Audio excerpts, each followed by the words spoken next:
Assalamualaikum warahmatullahi wabarakatuh. Saya Nurvioleta Salsabila Firdausi dari kelas 2 TIB, yang dimana saya akan mempresentasikan slide mengenai aplikasi yang akan saya buat. Pada aplikasi ini bertema tentang pendataan pesanan customer. Baiklah, untuk tidak memperpanjang waktu, langsung saja saya mulai presentasinya. Yang pertama, saya akan membahas tentang latar belakang. Saya membuat aplikasi ini agar mempermudah para admin untuk mendata sebuah pesanan yang dipesan oleh customer. Karena saya melihat masih banyak admin kewalahan dalam mendata sebuah pesanan. Dan sering terjadi juga tidak semua pesanan terbaca oleh pekerja dikarenakan terlalu banyak data yang terinput. Lalu dengan menggunakan aplikasi ini, jika toko tersebut mendapatkan pesanan, maka pesanan tersebut bisa langsung diinputkan dalam aplikasi ini. Dan juga agar lebih teratur dalam mempersiapkan pesanan tersebut. Pada latar belakang ini, saya sudah meriset dari beberapa toko dan juga dari para manajer karyawannya, manajer swalayan atau toko tersebut. Jadi saya sudah bisa melihat dari beberapa masalah yang terjadi pada toko mereka. Selanjutnya, kita akan membahas mengenai tujuan dan manfaat.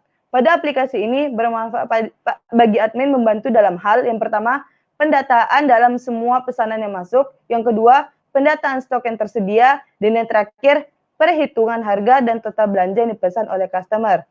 Selanjutnya, kita akan membahas mengenai tentang ruang lingkup aplikasi. Aplikasi ini hanya bisa digunakan oleh admin dari toko tersebut. Jadi, selain admin atau hanya karyawan itu tidak bisa menggunakan aplikasi ini. Tetapi karyawan sering menggunakan simbiosis mutualisme yang dimana karyawan memberitahu stok yang tersedia atau stok pengeluaran atau pemesanan kepada para admin yang dimana admin akan memasukkan data tersebut ke dalam aplikasi ini. Selanjutnya, fitur-fitur yang terdapat pada aplikasi ini. Yang pertama, terdapat fitur menu pesanan yang dimana pada fitur ini bisa melakukan CRUD. Yang kedua, pada menu produk dan juga bisa melakukan CRUD pada tabelnya. Yang ketiga, menu pembayaran yang dimana menghitung jumlah belanja dan menghapus data tersebut. Dan yang terakhir terdapat menu stok. Data tersebut akan berubah jika dipanggil atau digunakan. Yang dimana pada masing-masing fitur ini akan saling berelasi, yang dimana jika data berubah maka pada stok juga akan berubah. Selanjutnya kita akan membahas mengenai proses bisnis menggunakan aplikasi ini. Yang pertama, admin memasukkan data pesanan dalam aplikasi ini. Yang kedua, admin bisa langsung melihat harga dan stok yang tersedia. Dan yang terakhir, admin dapat mengedit dan menghapus data. Selanjutnya kita akan membahas mengenai struktur menu. Di sini merupakan gambaran jika admin sudah melakukan login. Dan terdapat 5 fitur pada aplikasi ini. Yang pertama terdapat fitur pesanan, data produk, pembayaran stok, dan juga logout. Pada fitur pesanan, admin dapat melakukan tambah pesanan, edit pesanan, dan juga hapus pesanan. Dan juga jika kita klik button data produk, maka admin dapat melakukan tambah data, edit data, dan hapus data produk. Dan jika kita klik button pembayaran, maka bisa melakukan hitung pesanan. Dan jika kita klik button stok, maka akan muncul mengenai semua info stok yang tersedia. Dan jika kita sudah mengelola semua datanya, setelah selesai kita memanage data tersebut, maka kita bisa melakukan logout dan keluar dari aplikasi ini. Berikut merupakan tampilan flowchart yang telah saya buat. Dan yang dimana mungkin tidak bisa saya jelaskan satu-satu, yang pada intinya pada aplikasi ini semua data yang akan masuk itu akan ditampung di dalam database. Selanjutnya ini merupakan IRD pada aplikasi ini. Bisa dilihat pada IRD ini mereka saling berelasi pada ID setiap tabelnya. Selanjutnya terdapat juga kelas diagram. Mungkin pada kelas diagram ini juga tidak bisa saya sampaikan satu-satu dikarenakan terlalu banyak tabel dan kelas-kelas yang tersedia pada aplikasi yang saya buat ini.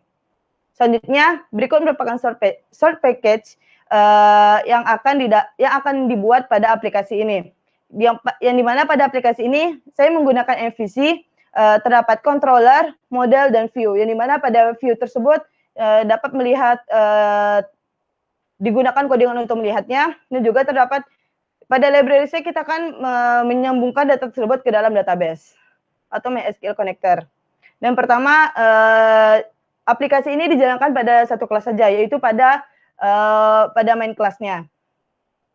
Yang dimana semua kelas-kelasnya itu tersebut akan dipanggil di dalam kelas ini. Selanjutnya berikut merupakan tampilan dari database yang akan kita buat. Dan berikut merupakan tampilan dari gambaran login yang dimana kita dapat memasukkan username kita dan juga passwordnya. Dan pada fitur login ini terdapat dua jika kita gagal dan juga kita berhasil. Jika kita memasukkan user yang sesuai di dalam database, maka akan muncul tampilan seperti yang di atas, yang dimana maka dia akan berhasil login.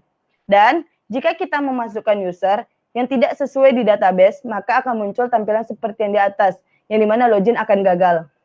Selanjutnya berikut merupakan tampilan pada halaman utama, yang dimana terdapat 5 button yang sudah saya jelaskan di awal tadi. Selanjutnya berikut merupakan tampilan pada tabel pesanan.